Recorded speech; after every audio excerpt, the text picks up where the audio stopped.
কয়দিন আগে আপনারা দেখছেন বাবার বাড়ি যাওয়ার জন্য সে কত কিছু করছে, কি পরিমাণ পাগলামিগুলা করছে, সংসারে নাকি থাকবে না, এটা সেটা আরো কত কি পুরা পাগল হয়ে গেছে আর কি।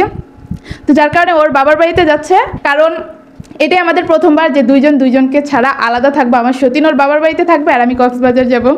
আমার কোনো আশা ভরসা কিছু নাই, কারণ দেখছেন তো আমার ছেলেটার কত বড় বড় বিপদ গেছে। তো এই বিপদের ভিতরে আমার বাবা মা একটা খোঁজ খবর নাই যে আমার মেয়েটা কোন অবস্থাতে আছে আর আমার নাতিটার কি অবস্থা হইলো না হইলো একদিন খোঁজ নিয়ে দেখে না।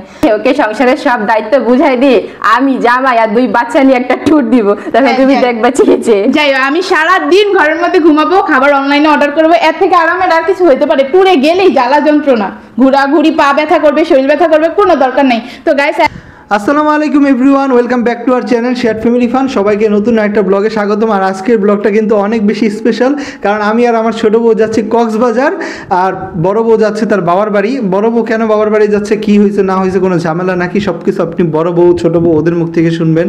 আমি আসি আমার কিছু গুরুত্বপূর্ণ কথায়, যে ওকে নিয়ে কক্সবাজার যাচ্ছি। প্রায় 3.5 বছরের সংসারের বেশি আমাদের, আমরা আজ পর্যন্ত কোথাও যাইনি, এই প্রথমবার যাচ্ছি। তাই ছোটো বউকে নিয়ে কেউ যদি, এখন অনেকেই আসবেন বড় বউকে কেন নিলেন না, ছোটো বউকে কেন নিয়ে যাচ্ছেন, ছোটো বউকে বেশি ভালোবাসেন, বড় বউকে ভালোবাসেন না, বড় বউর সংসারে গুরুত্ব নেই, ইত্যাদি ইত্যাদি। এগুলো সব আগে আপনারা বড় বউয়ের কথা শুনবেন, তারপরে কমেন্ট করবেন। আর আপনাদেরকে বড় বউ যারা ছোটো বউকে নিয়ে বাজে কমেন্ট করেন, তারা নিশ্চিত থাকেন, আমার ছোটো বউকে নিয়ে যারা বাজে কমেন্ট করবেন নিশ্চিত থাকেন ব্লক খাবেন। আর ব্লকটা কে করবে জানেন? বড় সতীন, ঠিক আছে? ওর সতীনই আপনার ওর হেটার্সদের ব্লক করে দেয়। আর আপনাদেরকে যে কি কঠিন দোলাই দিছে আমার বড় বউ, ওকে নিয়ে যারা বাজে কমেন্ট করে। 2 দিন আগে একটা ব্লগ আপলোড দিছে, ছোট সতীনের জন্যই গিয়ে আমি ডিভোর্সের চূড়ান্ত সিদ্ধান্ত নিয়েছি। 3-4টা ব্লগ আগে, ব্লগের 5 মিনিটের পর থেকে দেখবেন আপনাদেরকে কি পরিমাণ ধোলাই দিছে। তো আপনাদের যদি লজ্জা শরম সামান্যতম থাকে, বড় সতীন নিজে আপনাদেরকে ধোলাই দিছে, তারপর আপনারা তার সতীন নিয়ে খারাপ কমেন্ট করেন, ঠিক আছে? তো আপনারা লজ্জা শরম থাকলে কোনো বাজে কমেন্ট করেন না, আর কমেন্ট করলে ব্লগ খাবেন। আপনারা ব্লগ খেতে ইচ্ছা থাকলে করেন। যাই হোক, তো এখন ছোটো বউকে নিয়ে কক্সবাজার যাচ্ছি। আর কেন যাচ্ছি, কী কারণে বড় বউ যাচ্ছে না, সব কিছু আপনারা বড় বউয়ের কথা আগে শেষ পর্যন্ত ভিডিওতে দেখেন, তারপরে যা ইচ্ছা কমেন্ট করেন। এখন আরেকটা প্রশ্নের অ্যান্সার দিতে হয়। 2 সতীন বিষয়টা নিয়ে বর্তমানে অনেক বেশি কন্ট্রোভার্সি চলতেছে। একটা কথা আজকে একটা আপু কমেন্ট করেই বসছে, ছোট সতীন খারাপ। ছোট সতীন খারাপ দেখেই তো সতীনের সংসারে আসছে, ভালো মেয়েরা কি সতীনের সংসারে আসে নাকি? এর অ্যান্সারটা দিতে হয়। তো হ্যাঁ, ম্যাক্সিমাম ক্ষেত্রে এমন হয়, খারাপ মেয়েরাই সতীনের সংসারে যায়। যেমন সিনেমাতে দেখছেন না আপনারা, বাবু তুমি তোমার বউকে ডিভোর্স দিয়ে দাও, আমি তোমার সংসারে আসতেছি, আমাকে বিয়ে করতে হবে, কবে করবা, তুমি আমাকে খালি ঘুরাচ্ছ, এরকম অনেক করে না ঢং টং। তো এগুলো কিন্তু বাস্তব লাইফেও আছে, বাস্তব লাইফ থেকেই তো সিনেমাতে আইডিয়া নিয়েছে, তাই না? তো ওই সব মেয়েরা অবশ্যই খারাপ সতীন হওয়ার ক্ষেত্রে। আবার অনেকেই আছে, যাই হোক, যে অনেক কারণেই সতীন হয় মানুষজন। আপনি একটা আজকে 3-4 জন মিলে সতীন হয়ে গেলেন গ্রুপ করে, তো ভাইরাল হয়ে যেতে পারবেন খুব সহজেই, ভিডিও টিডিও করে। অনেকেরই অনেক উদ্দেশ্য থাকতে পারে। এখন কথা হচ্ছে, আপনি যদি সংসার করার জন্য সতীন আনেন, এক্স্যাক্টলি আপনি সংসারই করবেন। হ্যাঁ, তো আমাদের সংসারটা যেমন আজ থেকে ছোটো বয়সের সাথে আমার সংসার 3.5 বছরের বেশি, প্রায় 4 বছর। আর বড় বয়সের সাথে আমার সংসারটা হচ্ছে 6 বছরের বেশি। তো 6 বছরের বেশি না, 6 বছর চলতেছে। তো এতদিনের সংসার যেহেতু আমরা বুঝতেই পারতেছেন, আর ভিডিও করি মাত্র 1 বছর ধরে, ভাইরাল হওয়ার জন্য সতীন হই নেই, বা ভাইরাল হওয়ার জন্য দ্বিতীয় বিয়ে করি নেই, এই কথাটা তো আপনারা বুঝেন। ওরা দুজন যে ভাইরাল হওয়ার জন্য সতীন হয় নাই, আর আমি যে ভাইরাল হওয়ার জন্য দ্বিতীয় বিয়ে করি নেই, করলে আজ থেকে আরো 4 বছর আগে ব্লগ শুরু করে দিতাম, ঠিক না?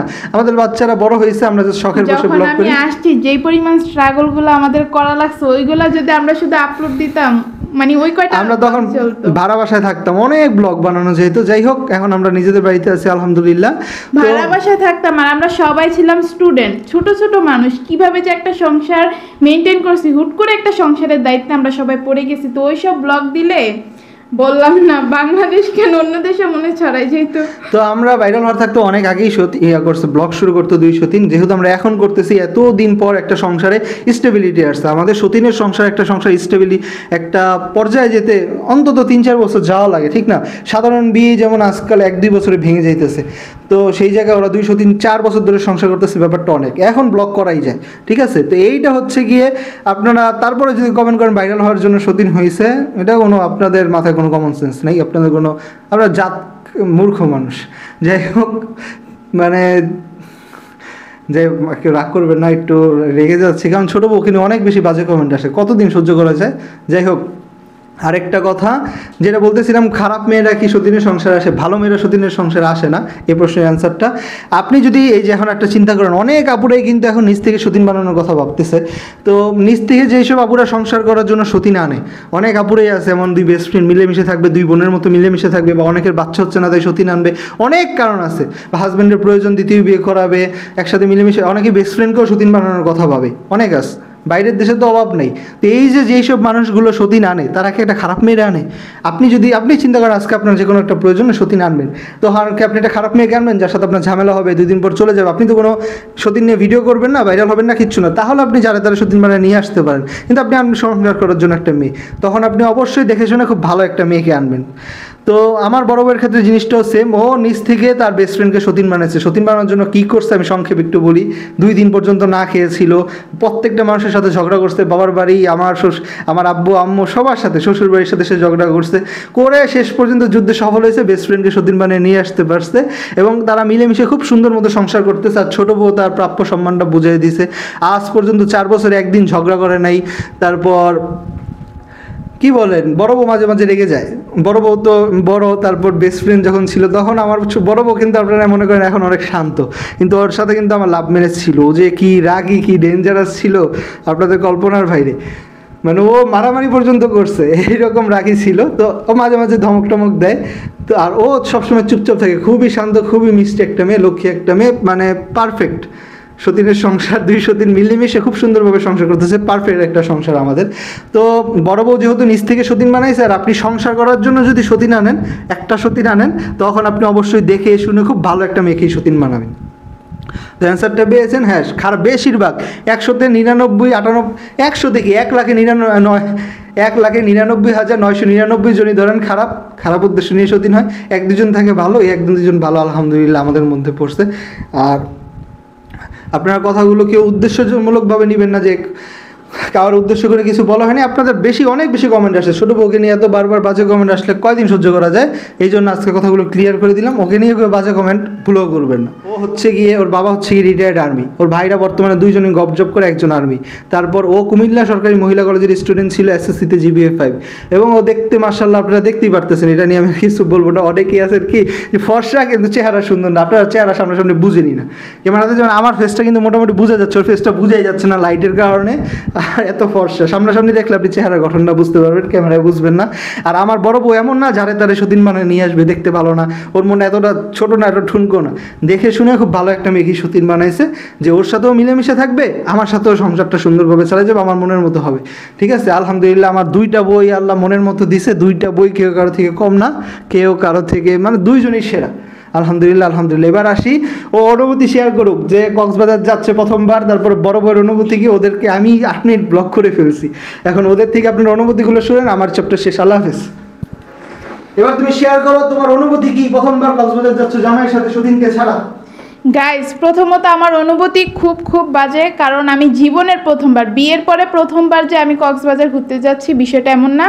আমি জীবনের প্রথমবার কোথাও ঘুরতে যাইতেছি, তা আমার জীবনের সবচেয়ে যে কাছের মানুষটা আমার সতীন, তাকে ছাড়া আমার যেতে হচ্ছে। কারণ কয়দিন আগে আপনারা দেখছেন বাবার বাড়ি যাওয়ার জন্য সে কত কিছু করছে, কি পরিমাণ পাগলামিগুলা করছে, সংসারে নাকি থাকবে না, এটা সেটা আরও কত কি, পুরা পাগল হয়ে গেছে আর কি। তো যার কারণে ওর বাবার বাড়িতে যাচ্ছে, আমাকে বলছে যে তোমার বাবা তো অসুস্থ, ICU-তে ভর্তি আছে, তারপরে আমিও এতদিন যা যা ঝামেলা করছি, তোমার অনেক বেশি মেন্টালি প্রেশার গেছে, তো তুমিও যাও, গিয়ে ঘুরে আসো, কক্সবাজার থেকে ঘুরে আসো। যেহেতু এখন আপনারা সবাই দেখতেছেন যে কক্সবাজারে মানুষ একটু বেশি ঘুরতে যাচ্ছে, কেন জানি এই টাইমটাতে আমি কখনো দেখি না কাউকে ঘুরতে যেতে, কিন্তু এবার যাইতেছে, যার কারণে আমার সতীন ডিরেক্ট বলছে যে যাও গিয়ে তুমি কক্সবাজার ঘুরে আসো। কিন্তু আমার একদমই ভালো লাগতেছে না আমার সতীনকে ছাড়া আমি কক্সবাজার যাব, জানি না ওইখানে গিয়ে আসলে আমার মন মেজাজ ভালো হয় নাকি। আর আমার সতীন তো আমাকে অনেক বেশি মিস করবে, কারণ এটাই আমাদের প্রথমবার যে 2 জন 2 জনকে ছাড়া আলাদা থাকবো। আমার সতীন ওর বাবার বাড়িতে থাকবে, আর আমি কক্সবাজার যাব। জানি না আমার ঘোরাটা কেমন হবে, সেখানে গিয়ে আপনাদেরকে বলবো যে আমার অনুভূতি কেমন প্রথমবার কক্সবাজার আসার পরে। গাইস, বড় সতীনের অনুভূতি কেমন সেটা জানার আগে আমাদের বাচ্চাদের অনুভূতি কি সেটা জেনে নে। ছেলে দৌড় মেরে চলে গেছে, বুঝতে পারছো, ওকে জিজ্ঞেস করবা আম্মু তোমার অনুভূতি কেমন, আম্মু যে কক্সবাজার ঘুরতে যাচ্ছি তোমাদের জন্য মজা নিয়ে আসবো। চলে যাচ্ছ কেন, বলে যাও। এই আব্দুল, তুমি বলে যাও। কোথায়? এই যে শেষ দুষ্টুমি শুরু হয়ে গেছে, তো ওদের অনুভূতি আর জানা লাগবে না, ওরা খুশি অনেক, বুঝতেই পারতেছে। গাইস আমি অনেক এক্সাইটেড, আর আমার অনুভূতি হচ্ছে আমি অনেক বেশি খুশি যে ওকে হচ্ছে আমি ধাক্কা মেরে কক্সবাজার পাঠাই দিতেছি। ও মানে যাইতেছিল না। এখন অনেক আপুরা আছে যে এসে কমেন্ট করবে, তোমার শুটিং দেখছো কত চালাক, তোমাকে একা রেখে জামাই নিয়ে কক্সবাজার চলে গেছে। এই কমেন্টে আমি কালকেরা ঢুকতেই পারবো না, এই কমেন্টের ভিড়ে। তো তাদেরকে আমি বলতেছি আমার হচ্ছে 1.5 বছরের সংসার আমি জামাই নিয়ে করছি, 2 বার হচ্ছে খুলনাও যাওয়া পড়ছে, তো মানে ঘোরাটুরা হালকা পাতলা হয়েছে, কিন্তু আমার সতীনের বিয়ের পরে জামাই নিয়ে একা কখনো সময় কাটাইতে পারে নাই। আর সংসারে থাকলে কই থেকে সময় কাটাবে, সংসারের কাজ করেই তো গুল পারে না, তারপরে 2টা বাচ্চা। তো এই জন্য আমি চিন্তা করলাম যে এদেরকে আমি কক্সবাজার পাঠাই দিব, যাতে ওরা মানে একটু নিজেদের মতন করে সময় কাটাতে পারে, একটু মজা করা যাবে। এই যে বাচ্চারা কেউ যাচ্ছে না, আমার সতীন যাচ্ছে না, আপনারাই বলেন তো এই ট্যুরটা কি কোনো মজা হবে? অবশ্যই অনেক বেশি মজা হবে। জামাই নিয়ে শুধু চিল করবার। আমার এসব ভালো লাগে না। আর আমি বাবুদেরকে নিয়ে বাসায় বসে অনেক মজা করব, খেলাধুলা করব, ঘুরবো ফিরবো, অনেক মজা করব। তোমার এসব নিয়ে চিন্তা করো, তুমি শুধু চিন্তা করবা হচ্ছে জামাই নিয়ে সুন্দর সুন্দর লোকেশনে যাবা, ভিডিও বানাবা, ছবি তুলবা, আর আমাকে পাঠাবে। আমরা 3 জনে মিলে একসাথে বসে এখানে দেখবো। দেখছো কোনো ছবি তুলতে অডিয়েন্সরা কি মানে আপনারা আমাদের কোনো ছবি দেখছেন যে কোনো একটা জায়গায় গেছি, তারপরে ওইদিকে গিয়ে ছবি তুলছি? এমনকি মানুষজন ছাদে একটা ছাদ পাইলেই চলে কোনো রকম ছবি তুলে একদম শেষ করে ফেলে। আমরা 200 দিন কিছুই করি না, আমাদের কাছে না ভালো লাগে না। আমি করি না গাইস, এটা ঠিক আছে, কিন্তু যে আমার সতীনের পার্সোনাল হচ্ছে ফোনের ভিতর যদি আপনারা দেখেন ছবিতে ভরা, একা একা সারা দিন বসে বসে টিকটক করে, এইগুলো হচ্ছে আমার সতীনের সিক্রেট, আপনাদেরকে জানিয়ে দিলাম। একদমই না, দূর মাঝে মাঝে একটু টিকটক করতে মাঝে মধ্যে করতে বসে, তখন একটানা মনে করেন 10-12টা বিশেষ যতগুলো ট্রেন্ডিং গান আছে সবগুলোতে করে বসে থাকে, এরপরে বসে বসে যেগুলো ভালো লাগে ওগুলো দেখে দেয়। আচ্ছা ভালো কইছে, মিথ্যা কথা। আচ্ছা গাইস, এখন বাবার বাড়ির বিষয়টা আমি ক্লিয়ার করি।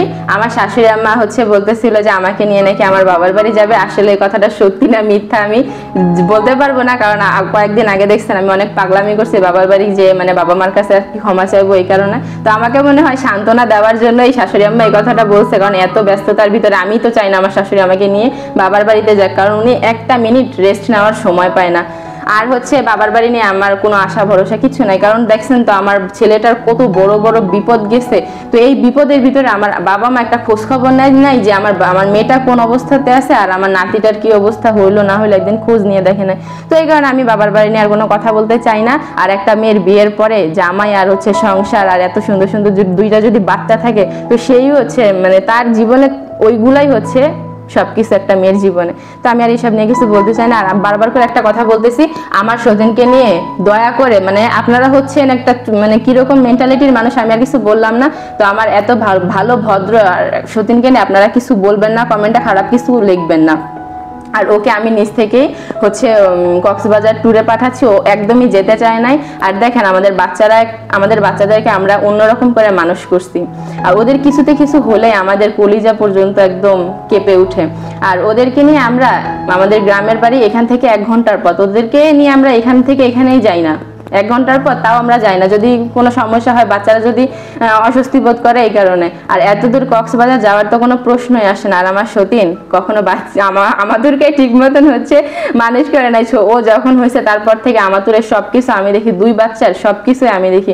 তো ওদেরকে আমারই রাখতে হবে। আর ওদের বয়সও তো অনেক ছোট, আর যখন 6-7 বছর বয়স হবে তখন ওকে বাসায় রেখে ওকে সংসারের সব দায়িত্ব বুঝাই দিয়ে আমি জামাই আর 2 বাচ্চা নিয়ে একটা ট্যুর দিব, তখন তুমি দেখবা চেয়ে। যাই হোক, আমি সারা দিন ঘরের মধ্যে ঘুমাবো, খাবার অনলাইনে অর্ডার করবো, এর থেকে আরামের আর কিছু হইতে পারে? ট্যুরে গেলেই জ্বালা যন্ত্রণা, ঘোরাঘুরি, পা ব্যথা করবে, শরীর ব্যথা করবে, কোনো দরকার নেই। আলহামদুলিল্লাহ গাইস, যাবো না বলো অবশেষে কক্সবাজারের উদ্দেশ্যে রওনা দিয়ে দিলাম। জার্নি পথে কিন্তু আমরা অনেকগুলো বিপদের সম্মুখীন হই, তো বুঝতে পারতেছেন আগামীকালের ব্লগটা কিন্তু অনেক বেশি স্পেশাল। তো আপনারা আমাদের চ্যানেলটা সাবস্ক্রাইব করে পাশেই থাকুন। এই পর্যন্তই ব্লগটা, আল্লাহ হাফেজ।